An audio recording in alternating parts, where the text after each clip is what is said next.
గత ఏడాది డిసెంబర్లో హైదరాబాద్లోని సంధ్య థియేటర్లో పుష్ప 2 సినిమా ప్రీమియర్ షో సందర్భంగా జరిగిన తొక్కిసలాటలో తీవ్రంగా గాయపడిన బాలుడు శ్రీతేజ్ దాదాపు 5 నెలల సుదీర్ఘ చికిత్స అనంతరం ఆసుపత్రి నుంచి డిశ్చార్జ్ అయ్యాడు. సికింద్రాబాద్లోని కిమ్స్ ఆసుపత్రిలో చికిత్స పొందుతున్న శ్రీతేజ్ ఆరోగ్య పరిస్థితి కొంత నిలకడగా ఉండడంతో వైద్యులు అతన్ని డిశ్చార్జ్ చేసి తదుపరి సంరక్షణ కోసం రిహాబిలిటేషన్ కేంద్రానికి తరలించాలని సూచించారు. పుష్ప 2 చిత్రం ప్రచార కార్యక్రమంలో జరిగిన ఈ దురదృష్టకర సంఘటనలో శ్రీతేజ్ తల్లి రేవతి మరణించిన విషయం తెలిసిందే. శ్రీతేజ్ మొత్తంగా 4 నెలల 25 రోజుల పాటు కిమ్స్ ఆసుపత్రిలో చికిత్స పొందాడు. 15 రోజుల క్రితం ఐసీయూ నుంచి సాధారణ గదికి మార్చినట్లు అతని తండ్రి భాస్కర్ తెలిపారు. బాలుడి ఆరోగ్యం ఇన్ఫెక్షన్ లేకుండా నిలకడగుందని వైద్యులు నిర్ధారించారు.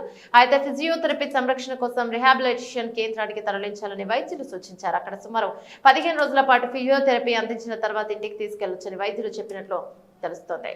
శ్రీతేజ్ ప్రస్తుత ఆరోగ్య పరిస్థితి గురించి తండ్రి భాస్కర్ మాట్లాడుతూ ఇంకా ద్రవాహారాన్ని పైపు ద్వారా అందిస్తున్నాం, అయితే మెదడు ఇంకా పూర్తిగా కోలుకోలేదు, మమ్మల్ని ఎవరిని గుర్తుపట్టడం లేదని ఆవేదన వ్యక్తం చేశారు. ఆసుపత్రిలో ఎక్కువ కాలం ఉంటే ఇన్ఫెక్షన్ ప్రమాదం ఉంటుందని రిహాబిలిటేషన్ కు వెళితే కొంత మెరుగుదల ఉండొచ్చని వైద్యులు చెప్పారని అన్నారు. శ్రీతేజ్ ను ఎప్పటికీ జాగ్రత్తగా చూసుకోవాల్సిన అవసరం ఉందని భాస్కర్ తెలిపారు.